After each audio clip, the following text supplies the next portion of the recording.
पूज्यपाद स्वामी जी महाराज ने आज प्रेम का प्रसंग शुरू किया है। दो हृदयों को एक कर दे उसे प्रेम कहा जाता है। दो हृदयों को दो नहीं रहने दे, एक कर दे उसे प्रेम कहा जाता है। बिखरी हुई वस्तुओं को, बिखरे हुए व्यक्तियों को एकत्र कर दे उसे स्नेह कहा जाता है। अपने आश्रित के दुर्गुण भी किसी की प्रसन्नता का विषय बन जाए तो उसे वात्सल्य कहा जाता है। ये वात्सल्य या तो मां के पास होता है या फिर परमेश्वर के पास होता है। इन दो के सिवा ये वात्सल्य और किसी के पास नहीं। किसे कहा वात्सल्य? बच्चा शरारती है, दोषी है, लेकिन मां के लिए उसका दोष, उसकी कमी, उसकी शरारत प्रसन्नता का विषय है, तो ये वात्सल्य है। प्रेम हृदय में आ जाए, दृष्टि बदल जाती है, आचरण बदल जाता है, स्वभाव बदल जाता है। प्रेम की ऐनक लग जाती है तो सर्वत्र प्रेम ही प्रेम दिखने लग जाता है। मानो उस वक्त हृदय में प्रेम परिपूरित हो गया है, फिर जो भीतर है वही बाहर निकलता है। दृष्टि को क्या हो जाता है? हमारी दृष्टि इस वक्त हमें पत्थर में तो भगवान दिखते हैं। पत्थर की मूर्ति किसने बनाई? किसी शिल्पकार ने, किसी कारीगर ने पत्थर को तराशा तो एक मूर्ति बना दी। आप उन्हें प्रणाम करते हैं, आपको उस मूर्ति में भगवान दिखाई देने लग जाते हैं। वह मूर्ति वंदनीय बन जाती है। सबसे बड़े शिल्पकार जिन्हें परमात्मा कहा जाता है, उनकी मूर्तियों, बनाई हुई मूर्तियों में भगवान नहीं दिखते। प्रेम दृष्टि ऐसी कर देता है कि इनमें भगवान दिखाई दिखने लग जाते हैं। वास्ट डिफरेंस, बहुत बड़ा अंतर। मात्र पत्थर की मूर्ति में ही भगवान दिखाई नहीं देते, परमात्मा की बनाई हुई ये मूर्तियां बैठी हुई हैं, इनमें भी भगवान दिखाई देने लग जाते हैं। ये प्रेम का प्रताप है।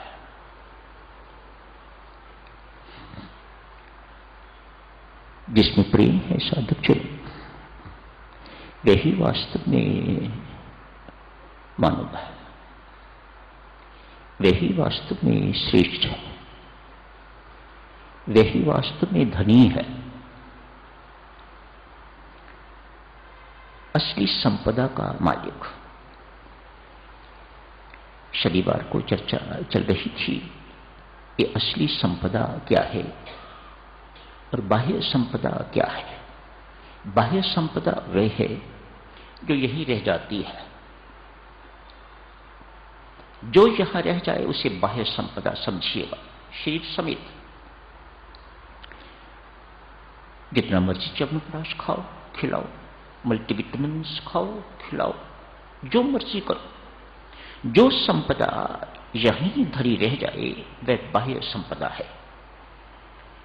जिसका एक कण भी यहां ना रहे, वह आपके अंतःकरण के साथ ही आपके साथ परमेश्वर के दरबार तक पहुंचे, वह भीतरी संपदा है, वह वास्तविक संपदा है।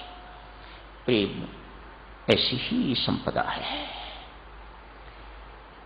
जिसे भीतरी संपदा कहा जाता है। सद्गुण भीतरी संपदा है, साथी जाते हैं। सत्कर्म भीतरी संपदा है, साथी जाते हैं। नाम की कमाई भीतरी संपदा है, भजन पाठ इत्यादि ये भीतरी संपदा है। ये सब कुछ आपके साथ ही जाता है। इसका कोई इतना सा हिस्सा भी कोई यहां नहीं रख सकता। सीधा परमात्मा के दरबार में आपके साथ जाता है। ये स्थूल शरीर तो यहीं जल जाता है, सूक्ष्म शरीर जो परमात्मा के पास जाता है ये सब कुछ उसमें लिपटा हुआ साथ ही जाता है, यहां नहीं टिकता।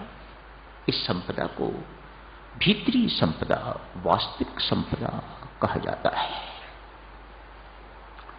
सामान्य धनवान ऐसी संपदा वाले को देख के तो बहुत छोटा महसूस करते हैं। किस संपदा को एकत्र करने में जिंदगी बर्बाद कर दी, वह कुछ इकट्ठा नहीं किया जो साथ जाएगा। अब व्यक्ति पछताता है, लेकिन पानी तो सिर से निकल गया, अब कुछ नहीं किया जा सकता स्वयं पछतावे के, और पश्चाताप में जिंदगी खत्म हो जाती है। आज एक महिला, कोई 10 साल की बच्ची उसके साथ है, गली गली मोहल्ले मोहल्ले घूमती है, कई दिनों से घूमती है। लोग उसकी आवाज सुनते हैं तो द्वार बंद कर लेते हैं, मानो कोई भिखारी है। अपनी बच्ची को साथ लेके घूमती है, लोग समझते हैं मांगने का ढंग है। अपनी बच्ची को साथ लेके आती है, बच्चों को लोग आगे आगे करते हैं, मेम साहब भूखी है, बीबी जी ये भूखी है, एक मेरे साथ है, बाकी घर पर बैठे हुए हैं, वे भी सब भूखे हैं, परमात्मा के लिए हमारा कुछ करो। एक ही मांग है इस बेचारी की। इस मांग से हर गृहिणी, हर मालकिन वाकिफ हो गई हुई है। इसकी आवाज सुनते हैं तो लोग द्वार बंद कर लेते हैं। सर्दी के दिन है, आज थोड़ी वर्षा भी हो रही है। किसी ने आवाज सुनी तो आज एक मालकिन ने द्वार खोला। द्वार खोल के कुछ दया का भाव उसके अंदर जागृत हुआ। कहा, भीतर आ जाओ, ठंड है, ठिठुर रही हो, वर्षा भी हो रही है, भीगी हुई हो, दोनों मां बेटी अंदर आ जाओ। उन्हें अंदर बुला लिया है। अंदर बुलाते ही, पहुंचते ही ये देवी कहती है, बीबी जी, मेम साहब, मालकिन, मेरे लायक कुछ आपके घर में काम करने योग्य हो तो मुझे काम दे दीजिएगा। मानो स्पष्ट करती है, मैं भिखारी नहीं, मैं अपनी मेहनत की कमाई खाना चाहती हूं, मेरे योग्य कोई भी आपके घर में काम हो मुझे दे दीजिए। बर्तन साफ करने वाले हूं, मैं बर्तन साफ कर देती हूं, कपड़े धोने वाले हूं, मैं वह कर देती हूं, मानो कुछ भी काम मेरे योग्य आप समझो तो मैं करने को तैयार हूं। मालकिन ने नाक मुंह चढ़ाती हैं, ऐसी गंदे कपड़े पहने वाली को क्या मैं अपने घर में नौकरानी रखूंगी? भागो भागो यहां से, मालकिन ने कहा। तो बारिश हो रही थी, ठंड का मौसम है, इसलिए तुम्हें अंदर बुलाया है। ये देवी कहती है अपनी नन्ही कन्या को, बेटा, बीबी जी को हाथ जोड़ के राम राम करो, जो राम इच्छा।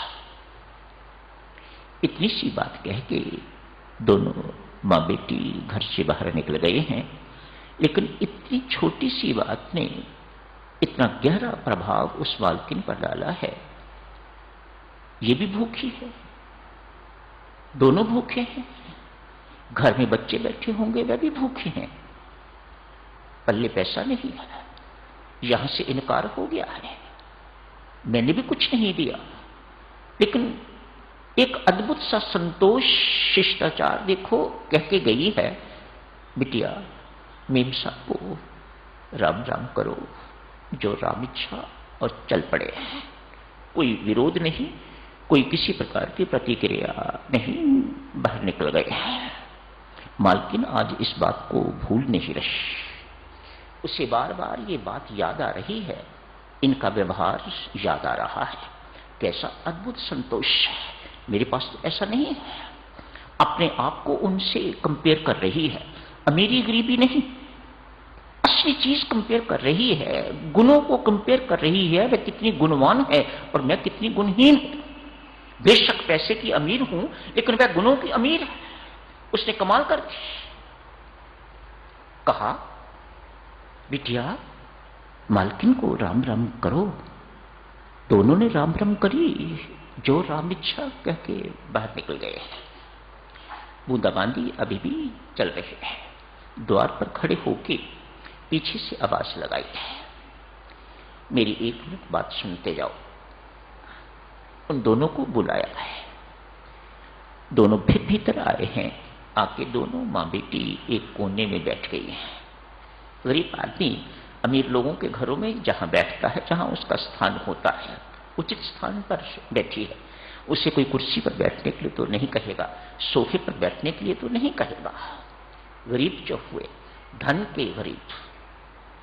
शब्दों पर मेरी माता ध्यान रखना सज्जनों, ये व्यक्ति, ये लोग इतने ऊंचे हैं लेकिन धन के गरीब हैं, लेकिन हैं बहुत ऊंचे। कहां ऊंचे हैं? परमात्मा की दृष्टि में अपने गुणों के कारण असली धनी हैं, असली धनवान हैं, असली पूंजीवान हैं ये लोग, जिनको हम गरीब समझ रहे हैं। एक कोने में बैठ गई हैं। अंदर से आवाज आई है, मम्मी। आवाज में पीला है। मम्मी को पता लगा होगा कि नहीं लगा होगा, लेकिन जो पीला को पीला समझने वाले हैं, इस देवी को पता लगा है, बीबी जी क्या बच्ची अंदर बीमार है?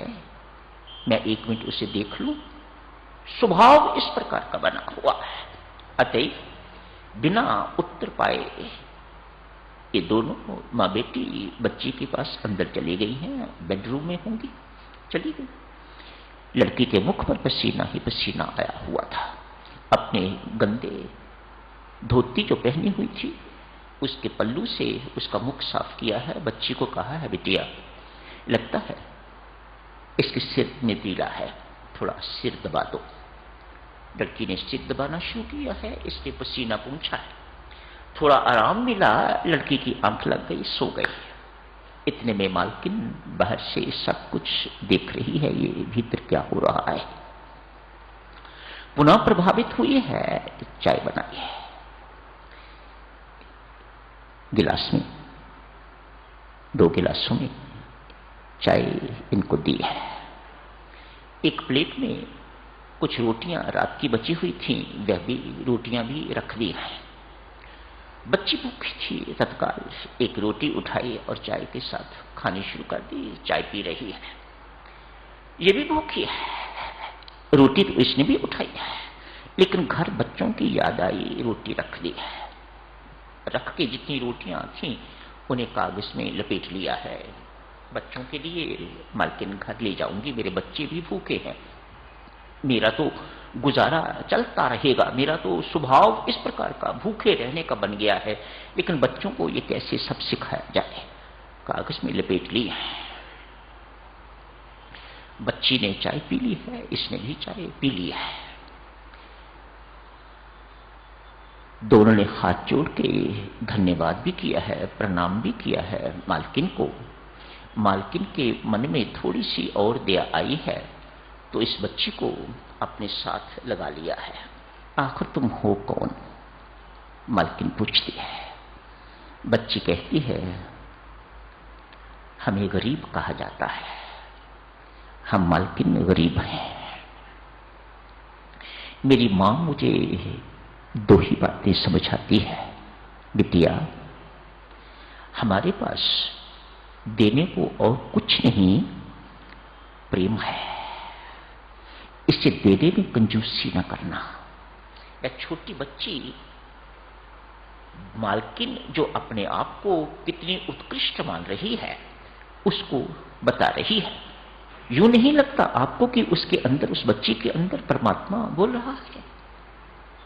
मेरी मां मुझे यही कहती है, बिटिया हमारे पास देने को और तो कुछ नहीं, लेकिन हम प्रेम तो दे सकते हैं, अतः प्रेम देने में कोई कंजूसी न करना।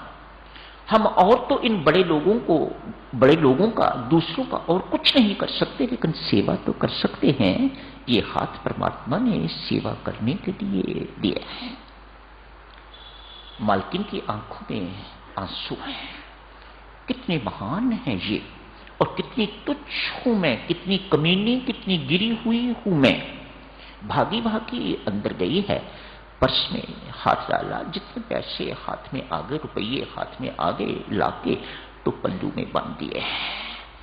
आप रोज आ जाया करना। मालकिन ने कहा, आप रोज आ जाया करना, कुछ ना कुछ काम आपको करने को यहां मिल जाएगा। संत महात्मा समझाते हैं साधक जन, अमीरी और गरीबी पैसे से मापने वाली चीज नहीं है। ये भ्रम है, ये भ्रांति है, गलत डेफिनेशन है अमीरी और गरीबी की। अमीर वह है जिसके पास सद्गुण ही सद्गुण है, शिष्टाचार है, जिसके पास चरित्र है, जिसके पास संतोष है, जिसके भीतर प्रेम ही प्रेम भरा हुआ है, वह अमीरों का अमीर, प्रेम सम्राट। संत महात्मा ऐसे के लिए शब्द प्रयोग करते हैं, वह प्रेम सम्राट है, प्रेम का धनी है वह, उससे प्रेम आपको मिलेगा।